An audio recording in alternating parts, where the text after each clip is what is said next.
കൊല്ലം ചവറയിൽ കാറും ബൈക്കും കൂട്ടിയിടിച്ച് ബൈക്ക് കത്തി. ചവറ AMC ജംഗ്ഷനിലാണ് അപകടം. പരിക്കേറ്റ ബൈക്ക് യാത്രികനെ തിരിച്ചറിഞ്ഞിട്ടില്ല. ലിജോ റോളൻസ് ചേരുന്നുണ്ട്. ലിജോ, എന്താണ് സംഭവിച്ചത്?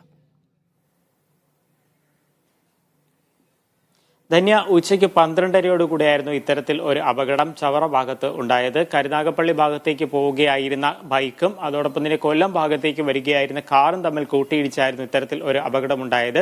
ഇടിയുടെ ആഘാതത്തിൽ ആ ബൈക്ക്, അതായത് ഇരുചക്ര വാഹനം ബുള്ളറ്റ് ആയിരുന്നു, ബുള്ളറ്റ് തെറിച്ചു പോവുകയും ആ ദേശീയപാതയുടെ പണി നടക്കുന്ന സ്ഥലത്തേക്ക് വീഴുകയും അവിടെ വെച്ചായിരുന്നു ഈ ബൈക്ക് ഇത്തരത്തിൽ ആ ദൃശ്യങ്ങളിൽ കാണുന്നത് പോലെ കത്തുകയും ചെയ്തിരിക്കുന്നത്.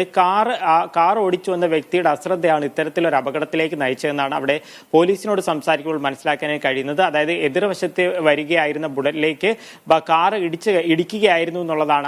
അത്ര വേഗത്തിലെത്തി ഇടിച്ചത് കൊണ്ടാണ് ആ വാഹനം തെറിച്ച് സൈഡിലേക്ക് പോവുകയും ചെയ്യുന്നുള്ള മനസ്സിലാക്കാനായിട്ട് കഴിയുന്നത്. ആ ഇരുചക്ര വാഹനം ഓടിച്ചിരുന്ന ആളിനെ കുറിച്ച് കൃത്യമായ ഒരു വിവരം ലഭിച്ചിട്ടില്ല. പക്ഷേ അത് ആ കായംകുളം സ്വദേശിയായിട്ടുള്ള ഒരു വ്യക്തിയുടെ ഉടമസ്ഥതയിലുള്ളതാണ് ബൈക്ക് എന്നുള്ളതാണ് പ്രാഥമികമായി ലഭിച്ചിരിക്കുന്ന വിവരം.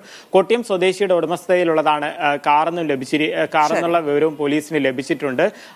അപകടത്തിൽ പരിക്കേറ്റയാളിന് കാലിനാണ് പൊട്ടലുള്ളതെന്നതാണ് പ്രാഥമിക നിഗമനം. ഫയർഫോഴ്സ് ഉദ്യോഗസ്ഥരെത്തി തീ അണച്ചതിന് ശേഷം ക്രെയിൻ ഉപയോഗിച്ചാണ് ആ ദേശീയപാതയുടെ വശത്ത് നിന്ന് ആ 2 വാഹനങ്ങളും മാറ്റിയത്.